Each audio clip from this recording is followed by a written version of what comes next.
오늘은 창세기가 전하는 복음 28번째 시간입니다. 그래서 이제 창세기 16장 말씀을 오늘 우리가 함께 살펴보고자 합니다. 오늘 본문 말씀에서 우리가 읽으면서도 여러분이 느꼈는지 모르겠지만 그 아브라함과 사라가 가지고 있는 조급함을 느낄 수 있습니다. 그렇죠? 그들이 믿음의 사람이었고 믿음 가운데 살아왔지만 그들에게 아직도 보이지 않는 것으로 인한 조급함이 있음을 우리가 확인할 수 있다는 것입니다. 분명히 하나님께서는 아브라함에게 약속의 말씀을 주셨지요. 그리고 그 약속의 핵심 골자는요, 바로 땅과 자손에 대한 약속이었습니다. 그리고 그 약속이 이루어지기 위해서는 일단 아브라함에게 자식이 있어야만 했죠. 그것이 땅이 되었든 자손들이 늘 복이 되었든 일단 자식이 있어야지만 그것이 시작될 수 있는 약속들이었다는 것입니다. 그런데 하나님 그런 약속을 주셨지만 그 약속의 말씀을 받고 이제 거의 10년이라는 시간이 지났지만 그들에게는 그 약속의 시작이라 할 수 있는 첫 단추라 할 수 있는 자식이 없었다는 것이죠. 하나님께서 반드시 이루시겠다고 했는데 정작 그 약속의 말씀을 시작을 알리는 그 사인은 보이지 않았다는 것입니다. 여러분, 아브라함과 사라는요, 이 하나님께서 주신 이 약속의 말씀에 대한 열망을 가지고 있는 사람이었죠. 아마 그 열망이 엄청 컸을 것입니다. 그들이 본토 친척 아비 집을 떠날 때도 이 약속의 말씀 하나만 붙들고 나왔지 않습니까? 그죠? 그 약속의 말씀만 붙들고 보이지 않는 길을 선택해서 그 보이지 않는 길을 지금껏 10년이란 결코 짧지 않는 시간을 걸어왔던 것입니다. 10년이면 뭐도 변한다고요? 네, 강산도 변한다고 하죠. 그런데 그 짧지 않는 그 시간 속에 지금 약속의 말씀만 붙들면서 기다리고 있는 것이죠. 이 약속의 말씀이 언제 이루어지나, 속히 이루어졌으면 좋겠다. 그것을 오매불망 그렇게 간절히 기대하고 기다리고 있다는 것입니다. 그 열망이요, 대단했겠죠. 그런데 그들이요, 이렇게 큰 열망을 가지고 있는 만큼 그래도 보이지 않는 그 기다림의 그 시간은요, 정말 길게 느껴졌을 것입니다. 그렇죠? 기대가 없으면 그 기다림의 시간이 아무렇지도 않은데 기대가 큰 만큼 또 그것을 크게 열망하고 있는 만큼 간절히 소원하고 있는 만큼 그 기다림의 시간은 그에게 길고 또 힘들고 불안한 시간이 되었다는 것이죠. 그래서 이들에게 찾아온 것이 바로 조급함이었습니다. 뭐가 찾아왔다고요? 조급함이 찾아왔다는 거예요. 이 기다림의 시간에서 필요한 것은 기다림인데 조급함이 찾아왔다는 것입니다. 만약 이 기다림의 시간들 속에서도 이들이 하나님께서 약속하신 그 말씀, 언약의 말씀을 확실히 믿었다면, 그 믿음이 견고했다면 이들은 조급함이 아니라 그 기다림의 시간 속에서 기다리고 인내할 수 있었겠죠. 그런데 이들은요, 그러하지 못했다는 것입니다. 그 약속의 말씀을 하나님께서 반드시 이루실 것이다. 반드시 하나님께서 하나님의 때에 하나님의 방법으로 하나님께서 기어코 이루실 것이다. 그런 믿음만 있었더라면 그들이 조급해할 이유가 전혀 없었다는 것입니다. 그러나 그들은 그런 믿음을 가지지 못했고 그런 믿음이 흔들리고 있었고, 그렇게 믿음이 흔들리고 있을 때 바로 우리 가운데 찾아오는 것, 항상 찾아오게 되는 것이 바로 이 조급함이라는 것이죠. 오늘 본 말씀은 이 아브라함과 사라가 이 조급함에 사로잡혀서 하나님 앞에 범한 실수에 대한 기사입니다. 사랑하는 성도 여러분, 하나님께서는요, 반드시 하나님의 약속의 말씀을 이루실 줄 믿습니다. 내 때가 아니라, 내가 기대하는 때가 아니라, 내가 소원하는 방법이 아니라 하나님의 때에 하나님의 방법으로 하나님께서 반드시 이루실 줄 믿습니다. 중요한 것은요, 바로 우리의 믿음입니다. 그 하나님을 신뢰하는 믿음, 그리고 그 하나님의 때를 기다릴 수 있는 믿음이 우리 가운데 있어야 한다는 것이죠. 그리고 하나님께서는 그러한 믿음을 우리에게 요구하십니다. 아무것도 보이지 않아도, 아무것도 들리지 않아도, 아직 내게 보이는 어떤 사인이 보이지 않는다라도 끝까지 그 하나님의 때를 기다릴 수 있는 그 믿음을 하나님께서 우리에게 요구하신다는 것이죠. 그래서 하나님께서는요, 우리에게 기다림의 시간을 주십니다. 우리 생각에서는 그 기다림의 시간 필요 없어요. 하나님 바로 직방으로 바로 주세요. 바로 응답해 주세요. 바로 역사해 주세요. 그건 우리 생각이고요. 하나님께서는 그 기다림의 시간을 주시고 우리의 믿음을 성장시키고 견고하게 만드시기를 원하신다는 것입니다. 그 기다림의 시간을 통해서 우리의 믿음을 훈련해 주시고 믿음의 인내를 배우게 하신다는 것입니다. 그래서 끝까지 믿음으로 인내하도록 우리에게 그 믿음의 인내를 요구하신다는 것이죠. 이런 의미에서 볼 때요, 그 기다림의 시간은요, 눈으로 볼 때는 아무것도 보이지 않고 아무것도 들리지 않는 시간일지 모르겠지만 그렇다고 아무런 일이 일어나지 않는 시간이 아닙니다. 나의 믿음이 그 기다림의 시간만큼 성숙해지는 시간입니다. 나의 그 믿음이 기다림의 그 시간만큼 견고해지는 시간인 줄로 믿습니다. 그러니까 그 기다림의 시간에 아무 일도 일어나지 않는 것이 아니라 그 기다림의 시간을 통해 나의 믿음이 자라고 견고해지고 있다는 것입니다. 내가 기다림 속에서 인내하는 만큼 나의 믿음이 성숙해지고 내가 그 기다림의 시간 속에서 내가 기다리는 만큼 나의 그 믿음이 견고해진다는 것입니다. 여러분, 그러니까요, 끝까지 기다리는 은혜가 있기를 주님의 이름으로 축복합니다. 하나님께서 우리의 믿음이 온전해질 때까지 그 기다림의 시간을 허락하신다는 것이죠. 그게 하나님의 방법입니다. 그것을 통해 믿음이 자라나게 하시고 믿음의 인내를 배우게 하시는 것이 하나님의 방법이란 것이죠. 그리고 그러한 믿음이 우리 가운데 있음이 우리에게 진짜 복이 되게 되는 줄로 믿습니다.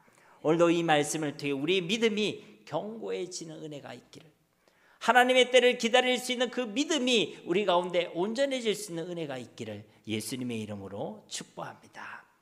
1절 말씀 우리 함께 다시 한번 봉독하도록 하겠습니다.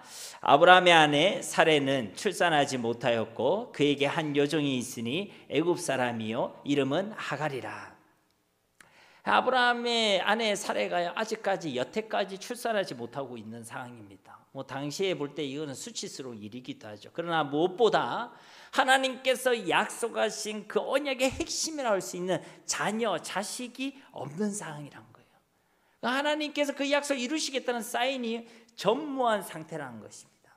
그런데 지금 이 시점이 언제입니까? 3절 말씀에도 기록되어 있듯이 가나안 땅에 거주한 지 몇 년이 지났다고요? 10년이 지난 때라는 거예요. 그런데 그렇게 오매불만 기다리고 또 기다렸던 그 자녀가 출산되지 못하고 있는 상황이란 것이죠.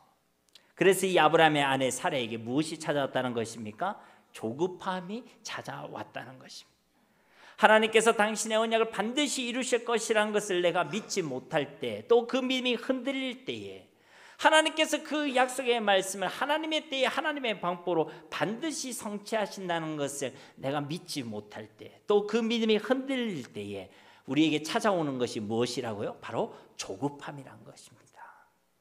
그리고 이 조급함은요, 세 가지 모습으로 나타나게 됩니다.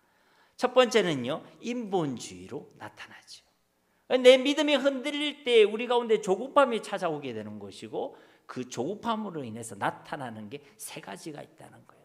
그중에 첫 번째가 뭐라고요? 인본주의가 나타나게 된다는 것입니다. 내가 내 힘으로, 내 방법으로 내가 주인이 되어져서 그것을 이루려고 한다는 것이요, 내가 해보겠다는 것입니다. 내가 할 수 있다는 것입니다. 인간적인 방법과 세상의 수단으로 그것을 이루려고 하게 된다는 것이죠. 하나님께서 이 인본주의를 좋아하실까요? 싫어하실까요? 당연히 싫어하시죠. 하나님께서는 그의 백성된 우리가 우리의 힘으로가 아니라 하나님의 능력으로 이 땅을 살아가기를 소원하시는 줄로 믿습니다. 우리의 힘과 우리가 가지고 있는 지식과 경험으로 이 땅을 살아가기를 원하시는 것이 아니라 우리가 하나님을 의지하고 하나님의 능력으로 이 땅을 살아가기를 하나님은 소원하신다는 것이죠. 그러나 우리가 믿음의 문제로 인한 이 조급함에 사로잡힐 때 우리는요, 그 하나님의 능력으로 살아가기를 포기하게 됩니다. 보이지 않는 그 하나님의 능력보다 당장 내가 할 수 있는 나의 수단, 세상의 방법을 선택하게 된다는 것이요, 그게 바로 인본주의고 하나님이 싫어하시는 것이란 것입니다. 여러분, 이 인본주의의 결과는요 영원하지 않습니다. 인본주의를 잘 표현한 게 바벨탑 사건 아닙니까? 그렇죠? 그래서 그 바벨탑과 같이 인본주의는 반드시 실패와 멸망과 저주로 끝나게 되는 것입니다. 그러나 하나님의 능력으로 살아가는 삶은 어떻습니까?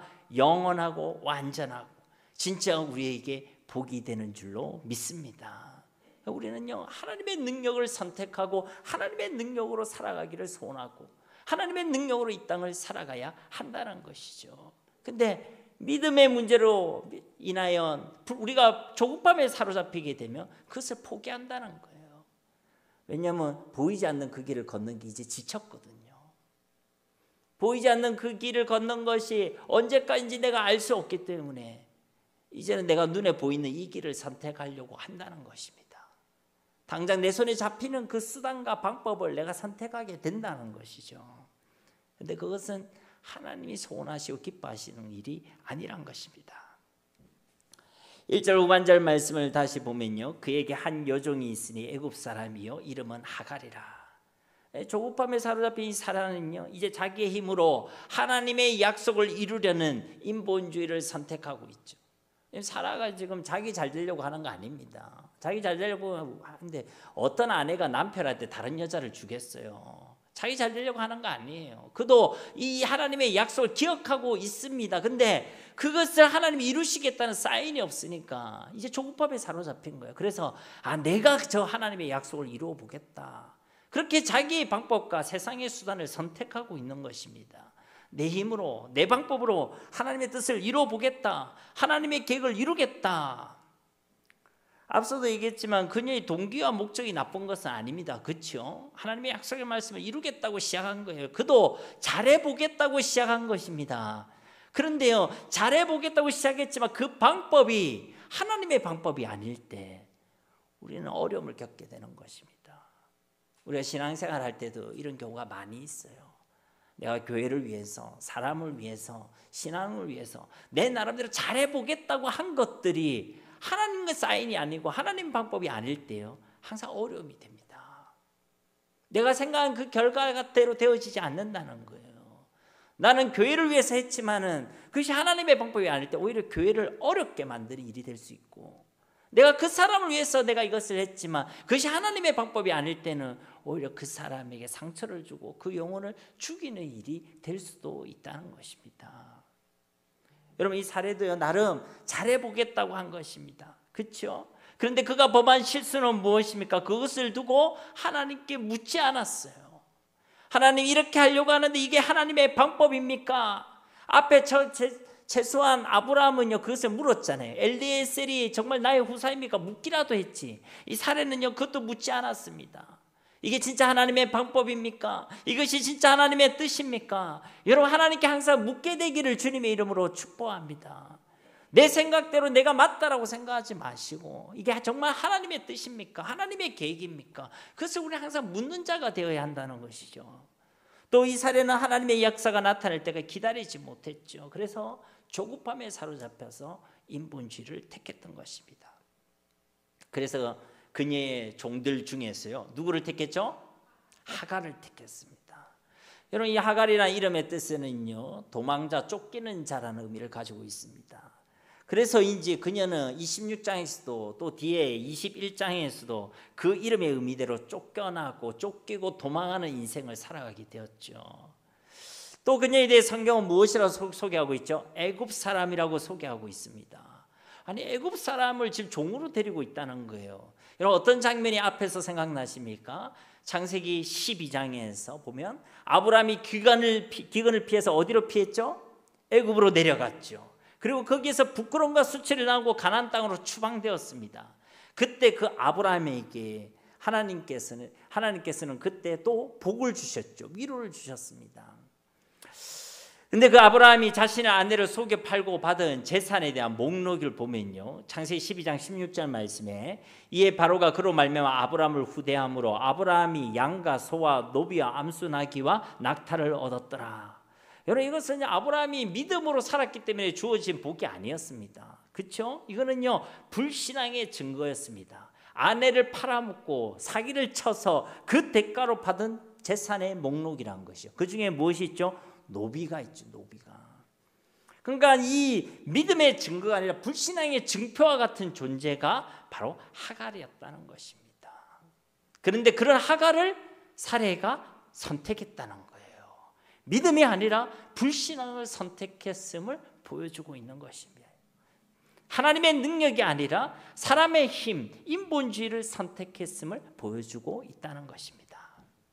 2절 말씀도 보십시오. 사레가 아브라함에게 이르되 여호와께서 내 출산을 허락하지 아니하셨으니 원하건대 내 여종에게 들어가라. 내가 혹 그로 말미암아 자녀를 얻을까 하노라 하매 아브라함이 사레의 말을 들으니라. 아멘. 그러니까 지금 이 사레는 하나님에 대해 지금 원망하고 있습니까? 감사하고 있습니까?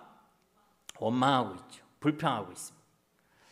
믿음의 연약함으로 인해서 생긴 그 조급함의 첫 번째 산물이 인본주의였다면 두 번째 산물은요, 바로 원망과 불평입니다. 우리 믿음에 문제가 있어서 조급함에 사로잡히게 될 때 우리 가운데 나오게 되는 게 바로 원망과 불평이란 것이죠. 믿음 문제에서 시작된 이 조급함이 반드시 원망과 불평으로 이어지게 되어 있습니다. 이것은 약속의 땅 가나안에 대한 약속의 말씀을 듣고도 출애굽했던 저 이스라엘 백성들이 저 광야 여정에서 그 수도 없이 원망하고 불평했던 그 모습 속에서 우리는 분명히 확인할 수 있죠. 개역개정 성경에 보면요, 원망이라는 단어 키워드를 딱 입력해 보면 이 직접적인 표현이 사용된 곳이 성경 전체에 42곳이 등장합니다. 그런데 그 중에 반 이상이 언제 등장하느냐? 바로 이 출애굽한 이스라엘에 대한 설명 가운데 등장한다는 것이죠. 그들은 하나님의 약속의 말씀을 받고도 원망과 불평을 일삼았다는 것입니다. 수도 없이 원망했고 수도 없이 불평하는 삶을 살아갔다는 것이죠. 왜 그랬습니까? 그들이 만나고 있는 현실과 하나님의 약속의 말씀이 너무 크게 차이가 났기 때문에 그런 것입니다. 그들이 보이고 있는 그들이 직면하고 있는 그 상황 속에는 그 하나님의 약속의 말씀이 전혀 보이지 않아 보였기 때문에 그런 것입니다. 그래서 그들은요, 하나님의 그 약속의 말씀을 믿지 못했습니다. 그 믿음에 머무르지 못했습니다. 기다리지 못했죠. 조급해했습니다. 그래서 그들은요, 그 조급함으로 인하여 감사와 감격의 자리가 아니라, 믿음의 자리가 아니라 원망과 불평의 자리에 서게 되었다는 것입니다. 여러분, 우리는 어디에 서 있습니까? 감사의 자리에 서 있습니까? 원망의 자리에 서 있습니까? 믿음의 자리에 서 있습니까? 불평의 자리에 서 있습니까? 우리의 믿음을 점검해 보시기 바랍니다. 오늘 이 사라도요, 자신의 그 잉태함이 다 하나님 탓이라고 원망하고 불평하고 있습니다. 그녀의 믿음에 흔들린 믿음의 문제가 있으니 그에게 조급함이 찾아왔고 그 조급함으로 인하여 원망과 불평의 삶을 살아가게 되었다는 것입니다. 뒤에 5절에 보면 하나님에게 뿐만 아니라 아브라함에게도 원망과 불평을 토로하고 있죠. 이처럼요, 믿음의 문제에서 시작된 이 조급함은 항상 우리를 원망과 불평의 자리로 이끈다는 것을 기억하시기를 바랍니다. 하나님에 대해서 원망하게 만들고 사람에 대해서 원망하게 되고 상황과 환경에 대해서 원망하게 되고 어떤 일과 사건에 대해서 원망하게 된다는 것입니다. 어디서 시작되어졌다고요? 하나님에 대한 불신, 하나님이 어떤 분이신지에 대한 신뢰가 무너졌을 때에 바로 이와 같은 조급함 속에서 원망과 불평의 자리에 서게 된다는 것입니다. 그리고 사례는 앞서 말씀드린 인본주의를 택하죠. 원하건대 내 여종에게 들어가라. 내가 혹 그로 말미암아 자녀를 얻을까 하노라. 그러니까 하나님의 때를 기다리지 못하니까 이제 눈에 보이는 세상의 방법과 수단을 선택한다는 것이죠. 물론 이때 사라가 하나님을 완전히 불신한 건 아니죠. 근본적으로 하나님을 부인하거나 나는 하나님을 안 믿겠다 그렇게 얘기하는 것은 아니란 것입니다. 그렇지만 그렇다고 이 사례가 하나님을 온전히 전적으로 믿고 있는 상황도 아니죠. 그의 믿음이 약한 것입니다. 온전하지 않는 것입니다. 그래서 이 기다림에 지치게 된 것이죠. 더 이상 기다리지 못하겠다는 것입니다. 그래서 세상의 방식을 택하죠. 없던 방식을 택한 것이 아니라 세상 가운데는 지금 정실이 원래 부인이 자녀가 없을 때는 처벌 드리는 제도를 가지고 있었습니다. 그러나 그것은 하나님이 원하시고 하나님이 정하신 결혼법도가 아니었죠. 그러나 이 사례는 이 인본주의 세상의 방식을 택하는 것입니다. 눈에 보이는 방식을 택하고 그것으로 하나님의 뜻을 이루려고 했다는 것이죠. 그러니까 우리가 이것을 통해 알 수 있는 것이 무엇입니까? 이것은 믿지 않는 불신자들이 범하는 실수가 아니란 거예요. 오히려 믿음이 있는 자들이 범하는 실수입니다. 그러나 그 믿음이 온전하지 않을 때, 하나님을 전적으로 믿지 못할 때 우리는 이와 같은 실수를 하게 되어 있다는 것이죠. 인본주의를 택하고 원망과 불평의 자리에 서게 된다는 것입니다. 그러니까 믿음이 없는 사람은 아예 이런 걸 하지 않아요. 자기 방식대로 살지. 그렇죠? 원래 처음부터 끝까지 그 사람들은 시작부터 끝까지가 잘못된 것이고, 이 사례는 시작은 하나님을 위해서 시작했을지 모르겠지만 그 방법과 그 결과는 하나님 원하지 않는 곳으로 가게 되었다는 것입니다. 그래서 우리가 이 말씀을 더 유념해서 우리가 기억해야 하는 것이죠. 왜? 우리에게도 일어날 수 있는 일이고 일어나고 있는 일이기 때문에 그런 것입니다. 그러면 사례만 잘못한 것입니까? 2절 후반절에 보면 아브라함이 사례의 말을 들었니라. 이 들었다는 표현은요, 동의했다는 것입니다. 경청했다는 거예요. 순종했다는 것입니다. 그러니까 아브라함도 사례의 의견에 적극적으로 동조하고 동의하고 찬성했다는 것이죠. 그러니까 그 나물에 뭐라고요? 그 나물에 내나 그 밥이라는 거예요. 내나 도찐 개찐이란 말입니다. 둘 다 똑같다는 거예요. 그러니까 이 사례의 모습을 보면서 또 선악과를 가져다주는 하와의 모습을 보면서 아무튼 남자는 여자를 잘 만나야 돼, 이런 말 하는 게 맞아요, 안 맞아요? 안 맞아요. 왜냐하면 똑같은 놈이란 거예요. 똑같은 거. 그러니까 우리가 그냥 보면 여자를 잘 만나야 되는 것 같다, 그런지 모르겠지만 아닙니다. 똑같은 겁니다. 똑같은 거예요. 아브라함 역시도요, 함께 지금 지쳐 있는 거예요. 사례와 똑같이 조급함에 사로잡혀 있는 것입니다. 아니면 자기가 가지고 있는 그 믿음을 가지고 그 사례를 설득했겠죠. 당신이 택한 이 방식은 하나님 원하시는 방식이 아니야, 우리가 좀 더 기다려 봅시다 했겠죠. 그런데 이런 방구도 하지 않고 그것을 들었다, 찬성했다, 동의했다, 그 말에 순종했다는 것입니다. 똑같이 그 믿음의 흔들림 속에서 조급해하고 있었다는 것이죠. 하나님께서는 자꾸만 보이지 않는 길을 보여주시면서 그 길을 걸어가라고 하십니다. 그 하나님의 방식이에요. 그래서 오직 믿음으로 걸어갈 것을 요구하시는 것이죠. 우리는 자꾸만 다른 조건을 내세우잖아요. 굳이 말하면 우리가 거래를 하듯이 하나님 이만큼 보여주시면 내가 가겠습니다, 이만큼 주시면 내가 가겠습니다, 거래를 하려고 하지만 하나님은 우리에게 믿음을 요구하고 계시는 거예요. 왜? 믿음으로만 하나님과의 관계가 온전해질 수 있기 때문에 그런 것입니다. 하나님과 우리의 관계는 믿음으로만 온전해질 수 있는 관계입니다. 그래서 자꾸만 믿음을 요구하시고 믿음을 훈련시켜 주시고 있는 것이죠. 그런데 아브라함은요, 그 믿음과 불신앙 사이를 왔다 갔다 하고 있는 것입니다. 그래서 여기서도 아직은 보이지 않는 그 하나님의 역사와 하나님의 능력과 하나님의 언약의 말씀을 선택하기보다는 눈에 보이는 사람의 방법과 사람의 힘과 세상의 방식을 택하고 있는 것입니다. 3절 말씀에 아브라함의 아내 사레가 그 요종 애굽 사람을 하갈을 데려다가 그 남편 아브라함에게 첩으로 준 때는 아브라함이 가나안 땅에 거주한 지 10년 후였더라. 이때가 언제라고요? 가나안 땅에 거주한 지 10년이 지난 때라. 창세기 12장에 보면 이 아브라함이 하란을 떠날 때 나이가 몇이었죠? 75세요. 75세. 75세에서 떠났습니다. 틀려도 괜찮습니다. 괜찮습니다. 75세에서 떠났죠. 근데 이제 10년이 지났어요. 그럼 이제 아브라함의 나이가 몇 세죠? 85세. 그런데도 그 아브라함의 언약의 핵심이라고 할 수 있는 첫 단추로 할 수 있는 자식이 있었다 없었다? 없었다. 그러니까 이 아브라함과 사레가 함께 조급해진 것입니다. 4절 말씀을 보십시오. 아브라함이 하갈과 동침하였더니 하갈이 임신하며 그가 자신의 임신함을 알고 그의 여주인을 멸시한지라. 아브라함이 하갈과 동침하였더라. 드디어 일을 저지른 것이에요. 인본주의를 선택했고 실행했다는 것입니다. 그렇습니다. 우리가 믿음의 연약함으로 인해서 우리를 찾아오게 되는 그 조급함의 세 번째 열매는요, 바로 기다리지 못한다는 것입니다. 인내하지 못한다는 것입니다. 첫 번째는 무엇이었죠? 인본주의. 두 번째는 무엇이었습니까? 원망과 불평. 세 번째는 무엇이죠? 기다리지 못한다는 것입니다. 인내하지 못한다는 것입니다.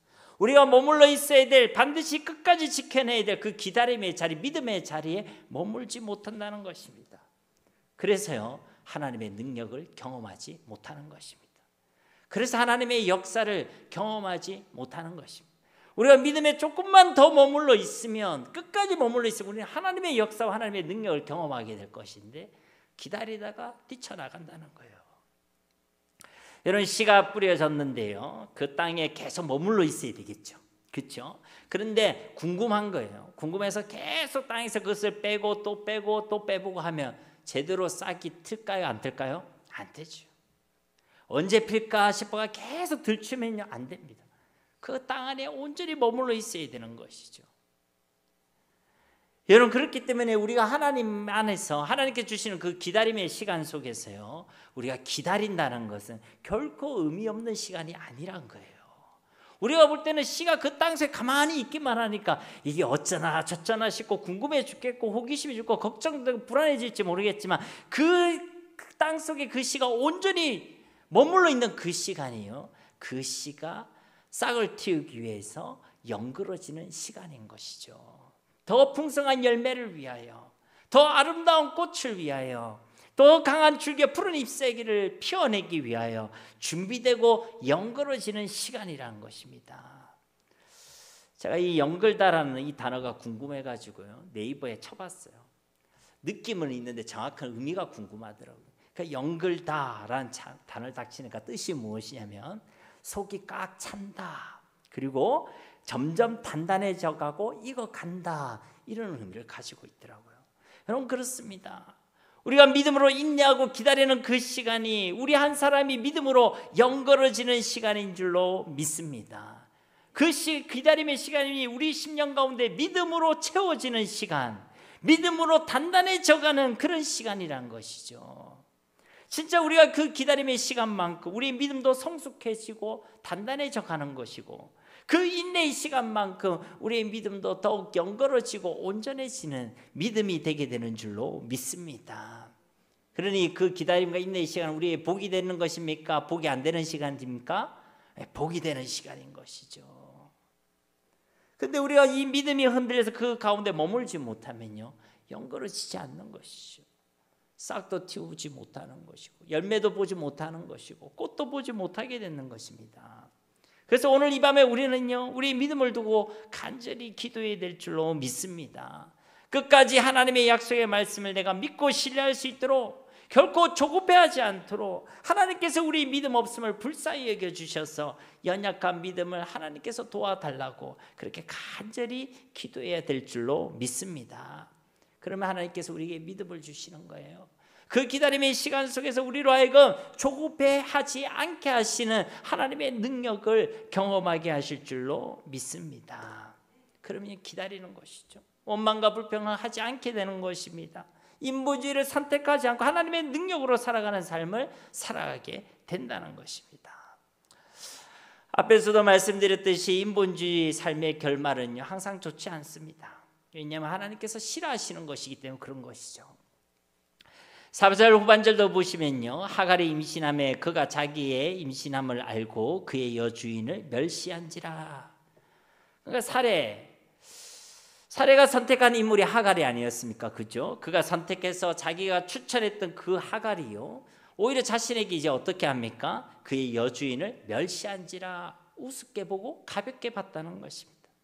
하나님께서 약속하신 복을 위해서 그녀는요, 자기의 방법과 세상의 방식으로 그것을 선택했지만 결국 그 결과가 자기를 복되게 한 것이 아니라 불복으로 이끌어 주었다는 것입니다. 하나님의 복을 위해서 선택했지만 결국 그것이 자신에게는 불복이 되었다는 것입니다.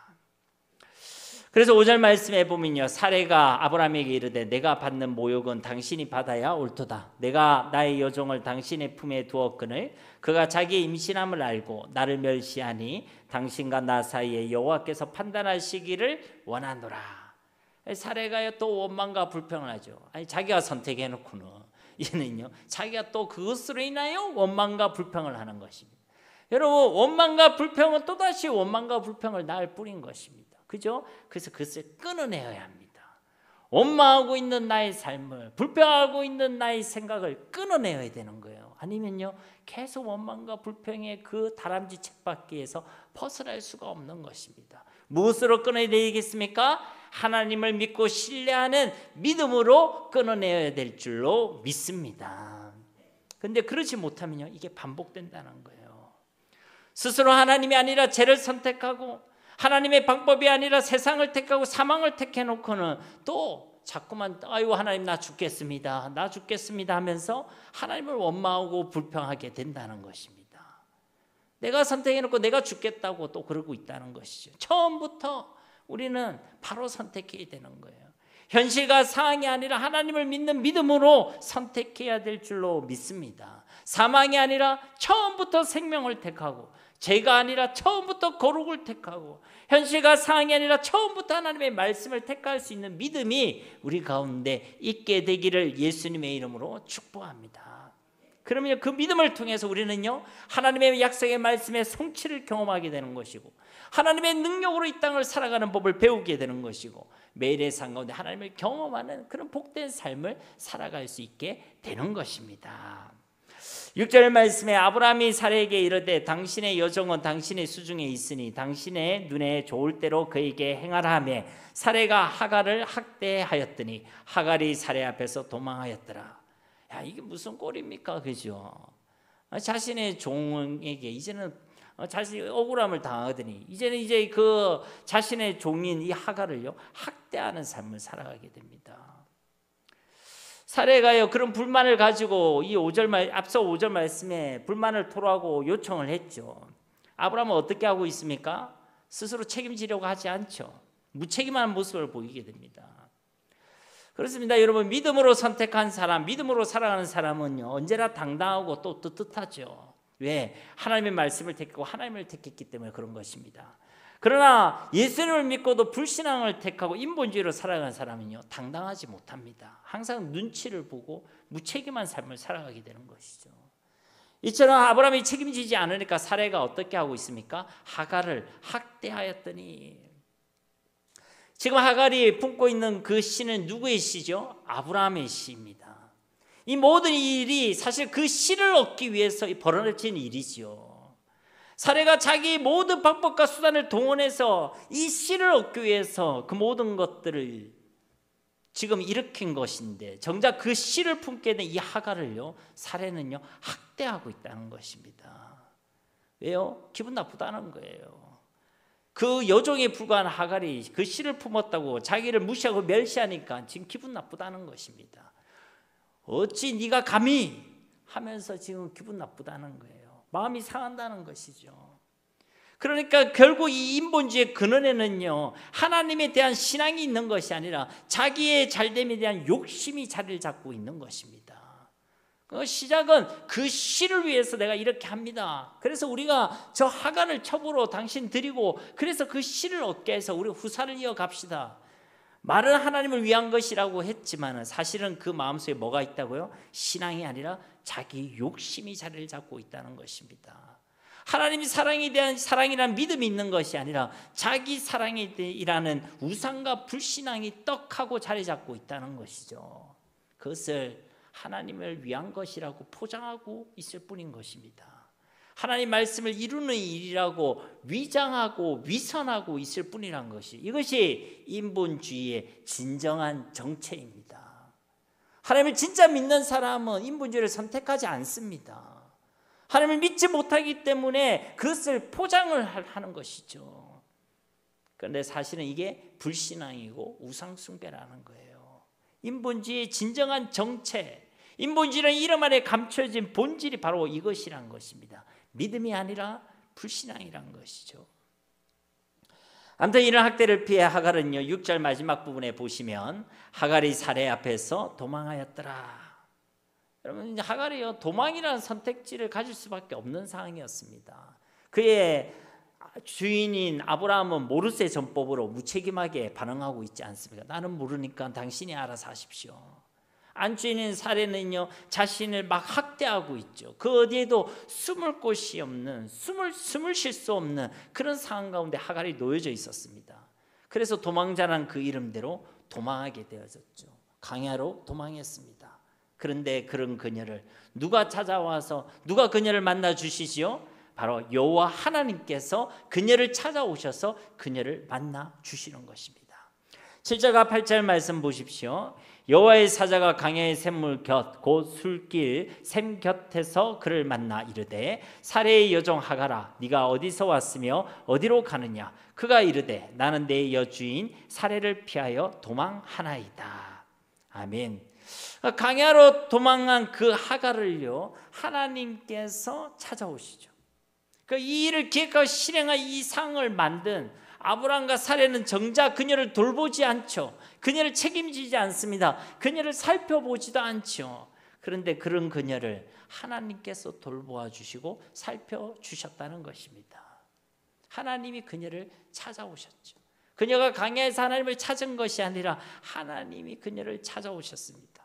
하나님의 찾아오심, 바로 이것이 우리 인생들을 향한 하나님의 신실한 사랑이고 신실한 긍휼인 줄 믿습니다. 언제나 하나님께서 우리를 찾아오십니다. 말씀으로 주의 선지자들을 통해서 마침내 예수 그리스도를 통하여 이 땅에 사람으로 우리를 찾아오신 분이 바로 우리 하나님이신 줄 믿습니다.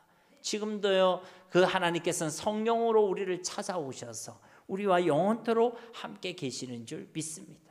그 하나님의 그 찾아오심은 하나님의 신실하심을 드러내는 것이고 우리를 향한 그 하나님의 은혜와 긍휼과 사랑을 나타낸다라는 것입니다. 하나님께서요 이 하갈 그녀를요 바로 이와 같이 긍휼히 여겨 주셨다는 것입니다. 9절 말씀에 여호와의 사자가 그에게 이르되 네 여주인에게로 돌아가서 그 수하에 복종하라. 하나님께서 그녀에게 뭐라고 말씀하시죠? 여주인에게로 돌아가라. 그리고 그 수하에 복종하라.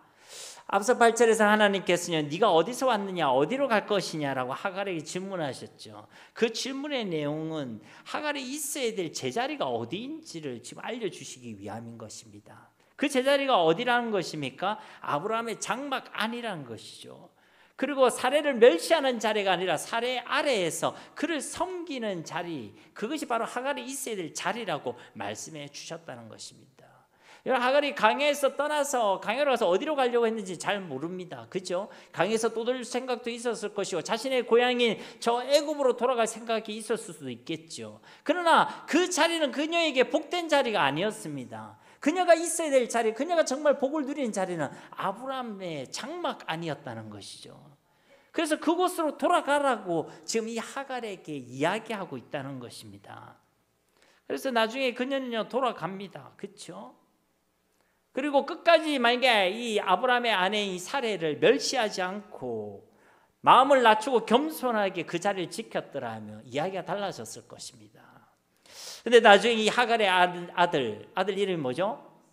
이스마엘이 창세기 21장에 보면요. 아브라함의 이제 적통이라 할 수 있는 이 이삭을요 괴롭히는 장면이 나옵니다.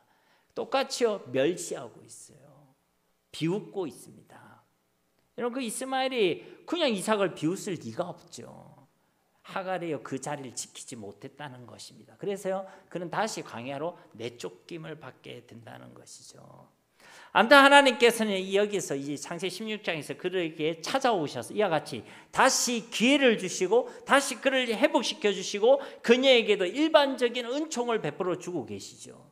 하나님이 그녀를 기억하시고 살피시고 계신다는 것입니다. 10절 말씀에 여호와의 사자가 또 그에게 이르되 네가 네 씨를 크게 번성하여 그 수가 많아 셀 수 없게 하리라. 누구에게 약속하신 말씀이었죠?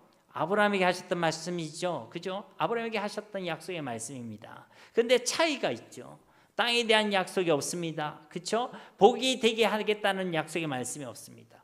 그냥 자손들과 후손들이 많아질 것이다. 그 자손의 번성함에 대한 약속만 주시지. 그것을 통해 그리스도에 대한 약속, 하나님 나라에 대한 약속을 하나님께서 주시고 계시지는 않는다는 것입니다. 왜 그렇죠? 이 그리스도의 축복과 하나님의 나라에 대한 축복은 오직 예수 그리스도를 믿는 하나님의 언약의 백성들에게만 주시는 복이기 때문에 그런 것입니다. 그렇지만 우리가 이 말씀 속에서 우리가 알 수 있는 사실은 무엇입니까? 예수를 믿지 않는 자들이라 할지라도 하나님께서는 그들을 살피시는 하나님이시라는 것이죠. 그래서 그들에게 일반적인 복을 주시는 것입니다. 우리가 생각할 때 예수님 안 믿으니까 당장 망해야 될 것 같고 그럴지 모르겠지만 아니요. 하나님 그들을 긍휼히 계시고 그들도 살피시는 하나님이시라는 것이죠. 그래서 그들에게도 먹을 것을 주시고 먹고 살아가게 하시고, 때로는 세상의 것을 풍성히 얻게도 하나님께서 하시고, 하나님께서 만드신 이 피조 세계를 그들도 함께 누리게 하신다는 것입니다. 이것을 뭐라고 한다고요? 일반 은총. 그러나 하나님의 특별한 은총은 누리지 못하는 것이죠. 그리스도를 누리지 못합니다. 하나님의 나라를 누리지 못합니다. 하나님이 함께 하시는 임마누엘의 축복을 누리지 못하는 것입니다. 그렇지만 그들에게 일반 은총을 주시고 그들도 버리지 아니하시고 그들을 살피시는 하나님, 아브라함처럼 결코 무책임하지 아니하시는 하나님이 바로 우리 하나님이시라는 것입니다. 여러분 11절과 12절 말씀도 보십시오. 11절 말씀에 여호와의 사자가 또 그에게 이르되 네가 임신하였은즉 아들을 낳으리니 그 이름을 이스마엘이라 하라. 이는 여호와께서 내 고통을 들으셨음이니라. 이스마엘이라는 이 뜻이 무엇입니까? 하나님께서 들으셨다라는 것입니다. 그러니까 하나님께서는 이 하갈의 이 고통을 결코 외면하지 아니하셨다는 것이죠. 그가 비록 언약 밖에 있는 사람이지만 그들도 하나님께서 살피시고 보호해 주셨다는 것입니다. 12절 말씀에 그가 사람 중에 들나귀 같이 되리니 그의 손이 모든 사람을 치겠고 모든 사람의 손이 그를 칠지며 그가 모든 형제와 대항하여 살리라 하니라. 이 말씀대로 후에도 이 이스마엘의 후손은 전쟁과 전투 속에 살아가게 되죠. 이 불화와 다툼은요 지금까지도 계속되고 있습니다. 기근으로 인해서 애굽으로 내려갔던 그 불신앙의 선택으로 데려왔던 그 하갈을 통해서, 또 온전한 믿음이 아니었기 때문에 조급함으로 선택했던 그 인본주의의 결과로 선택했던 그 하갈을 통해서 이처럼 무서운 결과가 우리 가운데 펼쳐지고 있음을 우리에게 보여주고 있다는 것이죠. 성경이 그것을 증거하고 있고 오늘날 이 시대가 증거하고 있는 것입니다. 그 이스마엘의 후손이 이 아람인들과 지금 이스라엘과 지금까지도 아직도 계속 북치고 장구치고 계속해서 지지고 볶고 싸우고 있는 거 아니겠습니까? 그만큼 우리 인본주의의 결과가요 무서운 것이란 것입니다. 불신앙의 결과가 결코 가볍지 않다는 것이죠. 다음으로 13절과 14절 말씀 우리 한 목소리로 함께 두 절 말씀 봉독하겠습니다. 하갈이 자기에게 이르신 여호와의 이름을 나를 살피시는 하나님이라 하였으니 이는 내가 어떻게 여기서 나를 살피시는 하나님을 배웠는고 함이라. 이러므로 그 샘을 브엘라헤로이라고 불렀으며 그것은 가데스와 베레스 사이에 있더라. 아멘. 하갈이 그 하나님을 만났던 그 샘의 이름을 무엇이라고 불렀습니까? 브엘라헤로이라고 불렀다는 것이죠. 브엘이라는 단어는 우물을 뜻하는 것입니다. 여러분이 브엘로 시작하는 지명을 알고 있죠. 브엘세바라는 지명을 알고 있습니다. 세바라는 것은 일곱 그리고 맹세라는 뜻을 가지고 있죠. 그 브엘세바라는 뜻은 일곱 우물 또는 맹세의 우물이라는 의미를 가지고 있는 것입니다. 브엘은 우물이라는 뜻이고 그 샘을 이야기하겠죠. 라하이라는 이 단어는 살아있는 자라는 의미를 가지고 있죠. 하이가 살아있다는 것입니다. 로이라는 것은 우리 엘로이란 말이 있죠. 나를 살피신 하나님을 추격할 때 엘로이 이렇게 얘기합니다. 로이라는 건 보고 있다는 것이죠. 그러니까 브엘라헬로이라는 이 단어는요 우물을 가리키는 건데 어떤 우물, 어떤 샘을 의미하는 것입니까? 나를 살펴주신 살아계신 하나님을 만난 우물이란 것이죠. 나를 살펴주신 그 하나님을 만난 곳, 바로 그런 의미를 담고 있는 것이 바로 브엘라헬로이라는 이 우물이 가지고 있는 이름의 뜻이었던 것입니다. 그렇습니다. 하갈은 지금요 감격하고 있는 것이죠. 그렇게 쫓겨났음에도 불구하고 아무도 찾지 않는 그 광야 땅에서 자기를 만나주시고 자기를 찾아주시고 자기를 살펴주시는 것에 대해서, 그 하나님을 만난 것에 대하여 그가 감격하고 있다는 것입니다. 저는 살피다는 이 단어는 두 가지 의미를 가지고 있습니다. 첫째는 보여주신다는 것이고 두 번째는 보고 계신다는 것입니다. 이 두 가지 의미가 다 맞는 이야기예요. 하나님은 우리에게 자신을 보여주시는 하나님이시죠.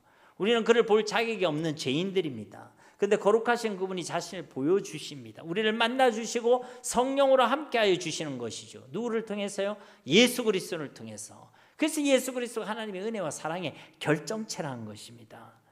이 하갈에게도 이렇게 자신에게 자신을 보여주시는 그 하나님에 대한 감격이 있었다는 것이죠.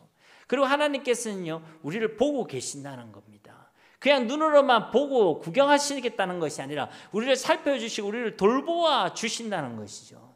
누가복음 12장 6절에서 7절 말씀에 보면요, 참새 5마리가 2아사리온에 팔리는 것이 아니냐. 그러나 하나님 앞에는 그 하나도 잊어버리시는 바 되지 아니하는도다. 너희에게는 심지어 머리털까지도 다 세신 바 되었나니 두려워하지 말라. 너희는 많은 참새보다 더 귀하니라. 아멘.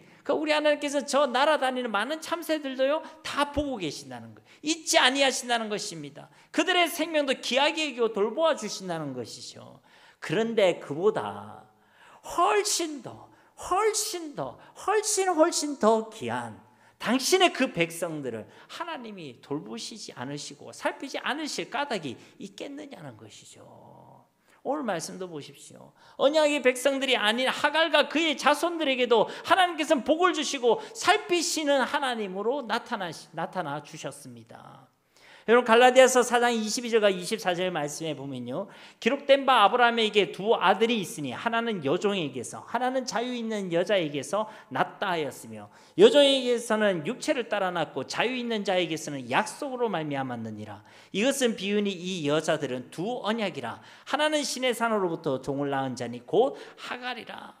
그러니까 하갈을 통해서 난 자손들은요 언약 밖의 자손이라는 거예요. 육체를 따라 났다는 것이죠. 하나님의 언약의 백성들이 아니란 것입니다. 그럼에도 불구하고 하나님께서는요 그 육체를 따라 난 언약 밖에 있는 이 이스마엘의 후손들까지도 어떻게 하셨다고요? 돌보아 주셨다, 살펴주셨다는 것입니다. 들풀도 꽃들도 공중에 많은 새들도 그렇게 살펴주신 하나님인데, 하물며 하나님의 언약의 백성인 저와 여러분을 하나님께서 살펴주시지 않겠느냐는 것이죠. 그러니까 이 하갈과 그의 아들인 이스마엘을 통해 살펴주신 이 하나님께서는 이 말씀과 이 사건을 통해 우리에게 들려주시고 계시는 것이죠.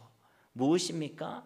그런데 내가 어떻게 너를 살펴주지 않겠느냐? 내가 어떻게 너를 안 본다고 말할 수 있겠냐? 어떻게 내가 너를 돌보아 주지 않을 수 있겠느냐? 바로 그렇게 말씀하고 있다는 것입니다. 아브라함과 사레가 그 기다림 시간들 속에서 이 살피시는 하나님을 기억하고 끝까지 믿음에 머물러 있었다면 이런 아픈 일, 괴로운 일은 일어나지 않았겠죠. 그러나 그들은요 하나님의 말씀을 받고도 하나님께서 나를 살펴주지 않는다라고 생각했습니다. 하나님 나를 살펴주지 않는다라고 생각했던 거예요. 그런 오해와 그런 불신앙이요 결국 조급함을 낳았고, 그 조급함 속에서 이들은 인본주의를 택하고 원망과 불평을 택하고 인내하지 못했다는 것입니다. 그러므로 사랑하는 성도님 여러분, 어떤 상황과 어떤 환경 속에서도 그 말씀을 신실히 반드시 이루시는 하나님, 그리고 언제나 우리를 살펴주시는 하나님을 믿고 신뢰하시기 바랍니다. 하나님께서는 반드시 우리에게 분명히 그 기다림의 시간을 주십니다. 아브라함은 분명히 믿음의 조상이라고 불릴 만큼 하나님께서 기뻐하시는 온전한 믿음을 가졌고 일평생 그 믿음으로 살아갔던 사람이면 분명합니다. 그러나 그 온전한 믿음이라는 것이 하루아침에 완성되거나 단번에 그에게 주어진 것이 결코 아닙니다. 그에게도 하나님께서는 그 온전한 믿음의 온전함을 위하여 기다림의 시간, 참고 기다려야만 하는, 어떤 상황 가운데서 하나님이 나를 살펴주신다는 것을 믿고 신뢰해야만 하는 그런 기다림의 시간을 주었다는 것이죠. 그 기다림의 시간 속에서 하나님께서 우리에게 요구하시는 것은 하나밖에 없습니다. 오직 믿음입니다. 하나님이 언제나 나를 살펴주시는 하나님이심을 믿는 믿음, 하나님의 그 약속의 말씀을 반드시 이루신다는 그 신실하신 하나님에 대한 그 믿음, 그 믿음을 우리에게 요구하고 계신다는 것이죠. 우리에게 주신 그 기다림의 시간들이 각자에게 있을 것입니다. 아예 보이지도 않고 들리지도 않고 사인도 없고 도대체 언제까지입니까? 그런 마음이 드는, 우리 마음을 조급하게 만드는 그 기다림의 시간이 우리에게 틀림없이 있을 것입니다. 바로 그때에 이 하나님이 우리를 살펴주시고 계시는 하나님이심을, 그리고 그 약속의 말씀을 하나님의 때에 하나님의 방법으로 반드시 신실히 이루시는 하나님이심을 꼭 믿고 신뢰하시기 바랍니다. 그러면 그 기다림의 시간은요 우리의 믿음을 더욱 단단하게 또 분명하게 견고하게 연결어내는 하나님의 시간이 될 줄로 믿습니다. 마지막으로 15절과 16절 말씀 함께 읽고 마치도록 하겠습니다. 하갈이 아브라함의 아들을 낳음에 아브라함이 하갈이 낳은 그 아들을 이름하여 이스마엘이라 하였더라. 하갈이 아브라함에게 이스마엘을 낳았을 때 아브라함이 86세였더라. 아멘.